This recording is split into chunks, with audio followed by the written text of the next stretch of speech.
Okay, so now we're picking up where we left off last time. We were talking about setting objectives and also budgeting, the issue of budgeting. But for now, we're still focusing on the setting of objectives.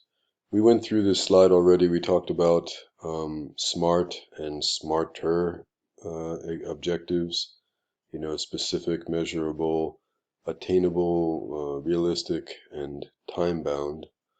And we talked about the importance of setting communications objectives, objectives about how to communicate, that just setting sales objectives, uh, is not sufficient if you're trying to guide the agency or your own work to try to develop good marketing communications to achieve objectives. It can't just be, well, we want to increase sales, because there's so many things that affect sales besides advertising or marketing communications, and also because in order to guide make the correct advertisement, you need objectives that will guide you there, that will guide the creative process.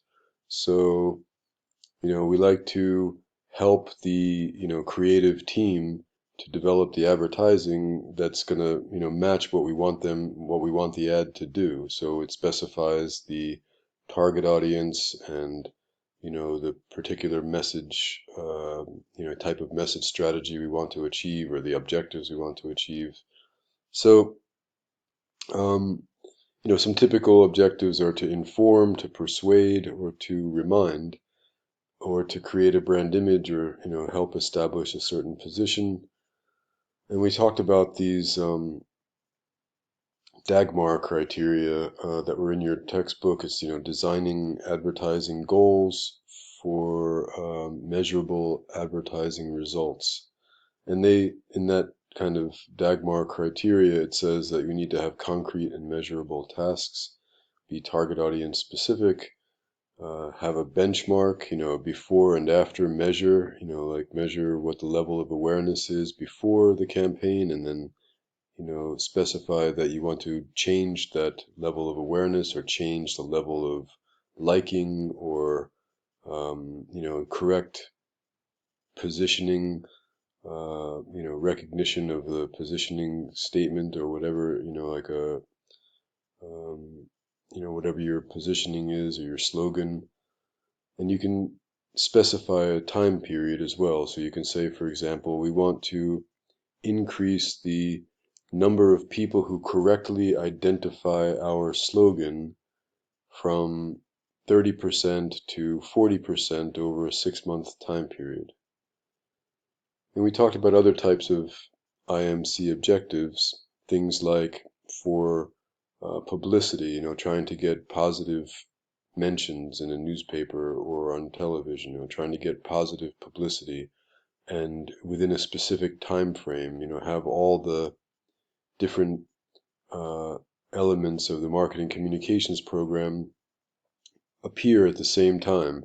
It's difficult to control that. Like, for example, publicity, it's not, under the control of the marketer exactly, but you can try to get publicity with, the similar look and feel to your advertising by, using some tools, which we'll talk about later on in the semester.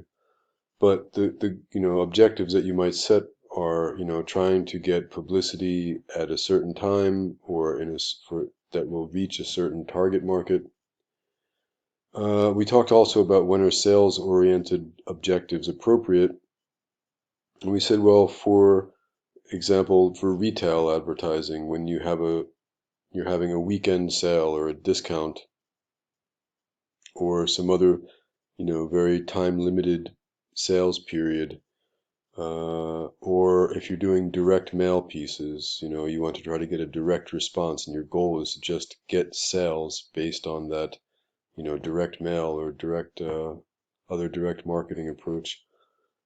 So I gave you some examples. If I can get this to work. Okay. So some, direct response advertising examples, direct mail pieces. And here the goal that you're setting is obviously to try to just make the sale, or, get them to call number and then, be have a successful sale. Or for retail advertising. So now, back to the setting of objectives, how can we set them? Well, remember this hierarchy of effects model. It looks like this, at the base, it's like a pyramid, right? At the base, it's very broad. For example, awareness, you can have 90% awareness among your market. But as you go up, the audience gets smaller and smaller. So there might be 70% of the market with knowledge or knowledge about your brand, or that can comprehend, have some comprehension about your brand. And as you go up, you have less people that actually like your brand, and even less that have a preference for the brand. And then there might be just a smaller number of people who have actually tried it, and then even a smaller number that use it, and probably even a smaller number that are loyal. So, oops, sorry. The point is that, you can try to use this understanding, that's, this hierarchy of effects model, to set your objectives, that you want to have a broad base of awareness, but that's not enough. You also have to have your audience, your target market or target audience know something about your brand, but of course it's not going to be to the same degree that you can establish awareness, because awareness is easy. You can just get people to know that your brand exists in a very easy way, but to actually have them understand something about the brand and actually have them even like or prefer it is much more difficult. So, it's not just as simple as saying we want 50% liking either. Um, you need to kind of be a bit more specific about what actions or what, you know, psychological constructs, like level of knowledge about the brand, or their specific, not just saying it's knowledge, but, some specific knowledge point. Like, for example, when I showed you the Sutash Iran campaign, we had set specific objectives about certain attributes that we want, image, brand associations. We wanted them to know that, Sutash Iran was more dynamic and modern, and we want them to be able to correctly identify the Doğal Serinlik, natural refreshment slogan and position. So, this is just a way of organizing your thoughts about how to set objectives, and each situation obviously is going to be different, and you have to analyze the situation, and for your projects, for example, you can make some assumptions, that you've done some benchmarking research, try to understand what level of awareness you have, what level of preference you have, what your level of usage is. Okay, so let's continue. Other objectives might also be things like image, just having a brand, establish a brand image. And here it's not so much about the certain brand knowledge, or, knowing some details about the brand specifically, or like the benefits that it can give. But here, brands, or, products like perfumes or clothing often just have brand image. They want to establish a brand image without being very specific. They have very kind of symbolic type of approaches to advertising. Like, for example, colognes or perfumes. It doesn't say what's inside the perfume or what exactly it smells like. That's not the point of the ad. It's just to establish this kind of, image of beauty and, passion. Here it says, be an inspiration. Also here, that I guess it's Beyonce being used for Emporio Armani diamonds. Again, it doesn't say what it smells like or what the ingredients are. It's just trying to, link her this famous person, her beauty, the elegance with the cologne. And you see that, typically it's very typical for perfumes just to use a very beautiful, well-known actress or model. This is kind of strange, a little bit different, right? Purr by Katy Perry. I guess, she's a bit weird. I don't know what kind of an image this is supposed to be. A bit wild, a bit unconventional, right? You can try to, just see what this image feels like to you when you see these types of ads. We also can promote specific behaviors. If we want to get, for example, people to increase the frequency of usage or to try new ways of using your product, that can be a very specific behavior that you want to set as a communication objective. Alternative uses for your product, or website hits if you want to try to get people to come to your website, or to give, for example, charity. You could set as an objective that you want people to just donate to your charity. There's many different types of behaviors you can put. And then, of course, inform, persuade, remind. You just want to remind people that your brand is existing, like Coca-Cola does with billboards, or McDonald's does with billboards.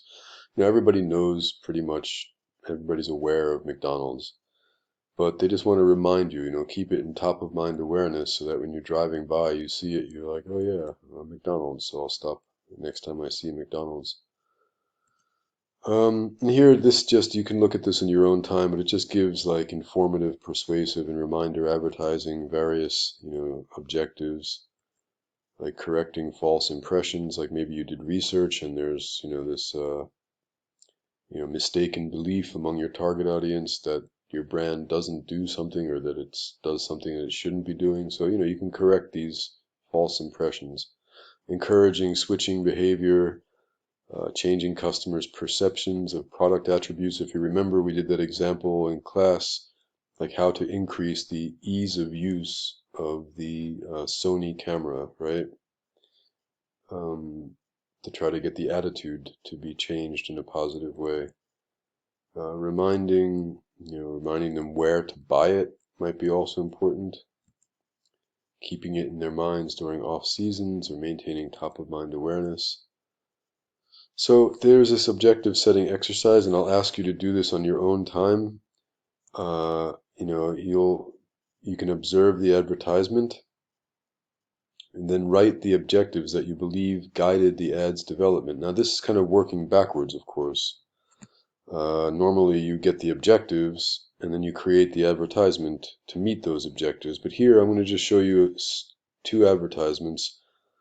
And, if you were in class, I'd say get a partner and discuss it and, kind of make it a bit interactive that way. But for now, what I'll do is I'll just make an assignment on Ode to Class, and you can just upload your objectives and try to remember to be specific, right? Specific about what you believe they are, specific thoughts or, kind of psychological constructs like knowledge or belief or preference. And also specify the target audience, right? Which target audience do you think the ads are targeted to? So here's the first ad. This is, this ad for Silk soy milk. Okay, I'm going to put this up. And then the next one is this for, it's a 2-page spread, right? It starts off with capture joy. And on the second page, capture pain. So it's this guy doing a belly flop. And it looks like a waterproof camera, right? So this is the 2-page ad.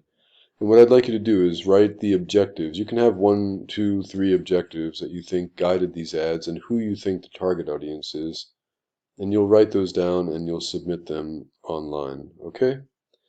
So now, oh yeah, there's also the slogan at the bottom there that kind of says capture what's inside you. Kodak's 1x use. Kodak 1x use. Okay, so the next step is a budget determination, and we'll come back and I'll make another 15-minute video and we'll go over budget. Thank you.